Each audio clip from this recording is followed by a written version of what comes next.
Itu biasa yang digunakan, tapi penggunaan analitik sama deskriptif ini sering digunakan di dunia sosial ya. Sosial perlu muluk-muluk kok, kecuali misalkan ada PKM yang penelitian, nah itu mungkin bisa, tapi biasanya untuk yang umum, gagasan tertulis semua itu adalah kreativitas. Bagaimana kita mengelola kemampuan yang sudah kita miliki dan menuangkannya menjadi sesuatu dengan kreativitas kita masing-masing. Jadi yang dinilai adalah kreativitasnya. Ya, jadi bukan riset. Jadi itu jawaban saya. Cara memahami jurnal yang materinya jauh di atas kita. Caranya ya Anda harus banyak membaca. Dan saya kira Anda akan kesusahan untuk kalau menurut saya caranya sampai saat ini ya belum ada. Bahkan saya pun kalau membaca jurnal banyak yang saya ngerti, saya harus baca bukunya terlebih dahulu baru saya mengerti. Jadi jangan memaksakan hal yang belum waktunya. Kalau bagi saya, Anda cukup membaca saja yang menurut Anda pahami. Kalau tidak paham tinggalkan, karena itu akan membuat dan membuang waktu Anda. Kalau ingin Anda mencari lebih detail, Anda baca kemudian tanyakan ke yang mungkin sekiranya ngerti. Contoh dosen, contoh pembimbing, atau cari di forum-forum internet. Itu sekiranya bisa dilakukan. Bahwa Anda tidak harus membaca jurnal yang sampai tinggi-tinggi hanya untuk menulis proposal PKM. Itu menurut saya pola pikir yang keliru. Ya, karena PKM bukan ditekankan pada riset, tapi ditekankan pada kreativitas. Ya. Itu saja, pertanyaannya sudah habis. Ada pertanyaan lain, Mas? Mungkin? Ya, apakah ada pertanyaan atau tanggapan dari peserta? Apa? Dari tanggapan dari peserta?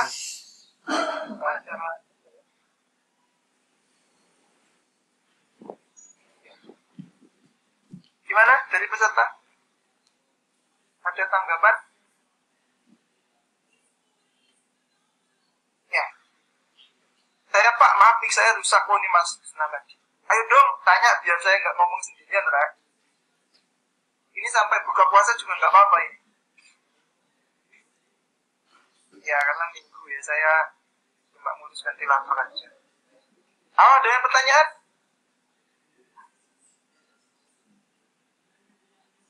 Monggo, banyak ternyata yang ikut ya. Rizka, ada pertanyaan?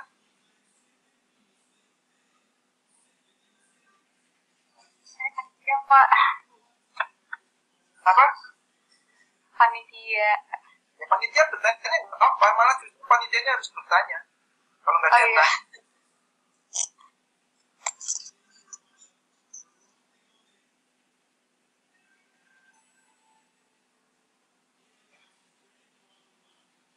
Atau ada yang ingin share, barangkali saya bla bla bla, saya menulis susah dan seterusnya.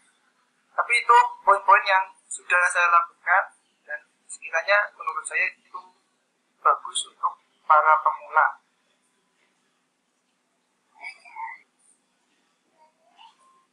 Ya, kita semua pemula termasuk saya. Tapi saya setidaknya sudah melakukan tesis,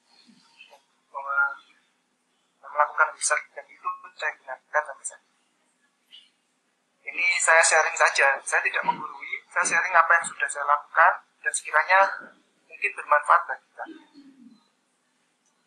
Tetap tips dari saya, kalau kita ingin tahu sesuatu yang minimal kita 1000 jam kita menekuni itu. Ada yang instan, ketika Anda ingin jago dalam menulis, Anda harus langsung menulis. Jika Anda jago untuk membaca, Anda harus jago membaca. Jika Anda jago mencari informasi, Anda harus mencoba mencari informasi tiap hari. Tidak ada yang proses yang instan. Ya. Pak, kok susah ya riset ya? Memang riset susah. Tapi ketika riset itu bisa selesai, manfaatnya luar biasa. Dan itu bisa menjadi kebanggaan dan bisa jadi kontribusi kita seumur hidup.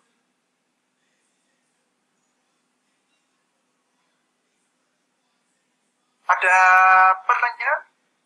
Mas, gimana Mas? Mas, yang moderatornya tanya.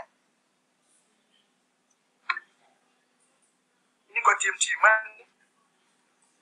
Pak, ada pertanyaan lagi Pak dari Mas Amar. Oh ya, gimana? Saya Pak mau izin bertanya, lalu chat. Bacakan ya. Terus? Apakah bentuk outputnya adalah teks atau naskah dengan format tertentu? Kemudian apakah literatur review dapat dipublish dan dijadikan referensi? Oh ini, kalau outputnya biasanya sudah dalam bentuk naskah. Ya.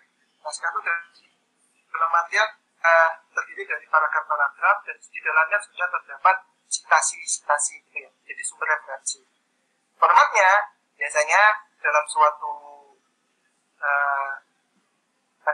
publisher atau misalkan untuk buku TA, untuk proposal PKM itu formatnya juga mengikuti. Dengan Mendeley itu kita bisa memilih berbagai macam format, bisa menggunakan APPA, ya bisa menggunakan IEEE. Jadi menurut saya kalau format kita tidak usah terlalu merisaukan lah, karena di situ sudah ada ketika kita menggunakan fitur Mendeley. Tapi outputnya harus sudah teks, sudah teks dan itu bisa dijadikan. Kemudian apakah literatur review dapat dipublish dan dijadikan referensi? Bisa dalam nanti naskah teksnya bisa disebut sebagai review artikel. Tapi bukan kita yang menulis gitu loh. Kita siapa gitu. Yang menulis itu biasanya profesor-profesor yang sudah puluhan tahun menulis atau menggiati suatu topik tersebut. Jadi dia setelah puluhan tahun tersebut dia mengumpulkan apa yang sudah ia baca, sudah ia teliti, dan itu biasanya hampir 200 atau minimal 100 lah, atau di bawahnya sedikit sumber yang udah ia baca, yang udah ia kaji, sehingga dia cukup untuk membuat artikel tersebut. Kalau kita menulis, ya siapa kita gitu. Kemampuan kita terbatas, kita juga belum tahap ke situ, dan pengetahuan kita terbatas, sehingga kalau kita menulis artikel review, ya kemungkinan besar ya tidak akan ada orang yang percaya, meskipun kita mengacu pada literatur atau sumber yang terpercaya. Jadi biasanya menulis adalah para profesor ataupun orang-orang yang menulis terkait. Nah, kalau di TF level dosen itu sudah mampu harusnya membuat artikel review. Dan ini bisa menjadi suatu citasinya bisa lebih banyak kalau kita bisa menulis artikel review. Tapi untuk lolos masuk ke jurnal, misalkan jurnal terpublish yang bagus, artikel review ya prosesnya panjang. Itu jawaban saya. Makasih Mas Ahmad. Bagaimana cara yang baik memilih dosen pembimbing apabila kita ingin membuat karya ilmiah? Waduh. Cara yang baik itu gimana Mas? Cara yang baik itu kan macam-macam. Baik itu dosennya baik, ngasih uang, terus biayai kuliahnya, nggak suka marah-marah, itu juga baik. Nah,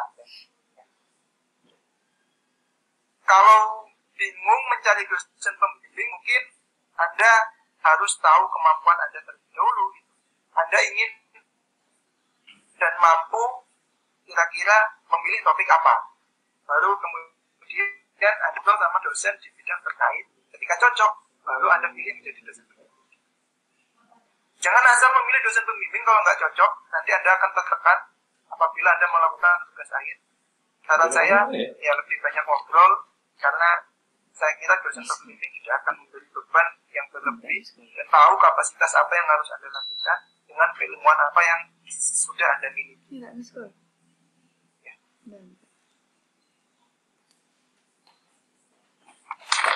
Tidak, miskul. Itu jawabannya. Pak, saya mau tanya apa bedanya penulisan sumber acuan di foto dan ditulis di daftar pustaka atau ditulis di bagian akhir karyanya. Biasanya footnote ini yang ada di bawah-bawah itu ya. Ini kalau kita menggunakan Mbak.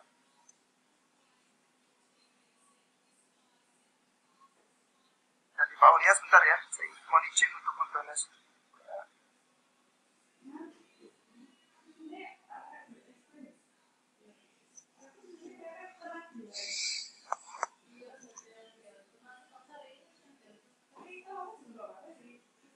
Jadi biasanya kalau kita menggunakan footnote itu kita langsung mengacu atau memberikan penjelasan dari referensi yang telah kita buat. Ini jarang ketika kita menemukan sesuatu pada paper engineering ya, karena jarang gunakan foto. Tapi kalau di paper social science itu sangat banyak, karena biasanya di situ orang memberikan penjelasan, orang memberikan klarifikasi, orang memberikan poin pada halaman berapa harus dijelaskan di situ. Karena biasanya yang dikaji, kalau kita ngomong A, B, C, kajian dia sangat banyak. Ya. Sehingga dia harus memberikan penjelasan di situ. Kalau di engineering tidak. Ketika A ngomong sekian, hasilnya sekian, itu langsung maju di situ, bisa dibaca langsung. Di bagian kesimpulan kan, di bagian A, terserah itu bisa langsung tercatat. Itu bedanya. Ya. Jadi, biasanya kalau di engineering kita gunakan daftar pustaka atau referensi di akhir. Kalau di footnote itu biasa digunakan oleh yang social science. Karena biasanya itu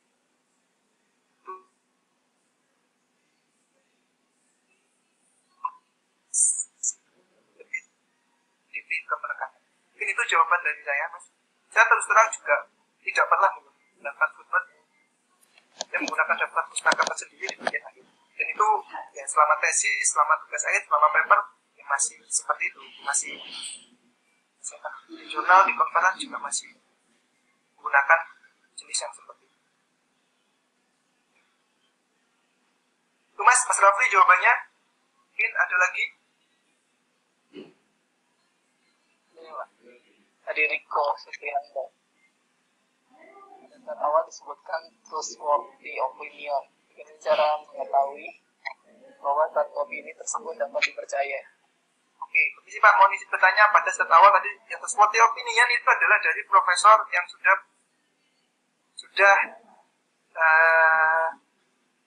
memiliki kemampuan yang sangat mumpuni. Papernya banyak dan dia sudah profesor. Itu trustworthy opinion. Karena profesor itu adalah guru besar di bidang itu. Jadi opininya, meskipun dia tidak ngomong fakta, tapi opininya itu bisa dijadikan sebagai suatu acuan. Itu jawaban saya. Jadi, cari nama yang nulis, kemudian cari nanti di Google Scholar-nya seperti apa publikasinya, yang citasi berapa. Terus kemudian kalau belum cukup bagi kita masih meragukan ya kita cari di website universitas. Saya kira itu udah trustworthy opinion. Jangan ikut-ikut yang di media Indonesia. Nah, gitu ya, opini bisa diambil dari siapa aja, seorang tentara ngomong A, seorang dokter ngomong B. Itu ya jangan seperti itu. Kalau di ilmiah, usahakanlah cari orang yang benar-benar ketika Anda gunakan opininya adalah orang yang berpercaya. Syaratnya dia pertama profesor, yang kedua dia sudah menghasilkan banyak karya, yang ketiga dia memang sering menulis dan minimal dia menjadi suatu orang yang memimpin suatu lab atau topik riset tertentu. Saya kira itu sudah cukup menjadi patokan kita untuk itu. Terus izin bertanya Pak, literatur review kalau untuk mahasiswa karena semua tidak dapat dipublish juga berarti lebih ke konstitusi dan subdokumennya Pak? Tidak. Jadi kalau ada literatur review, kalau untuk mahasiswa nggak bisa dipublish, Anda bisa gunakan untuk apa? Lomba karya ilmiah. Anda bisa gunakan untuk apa? Membuat laporan,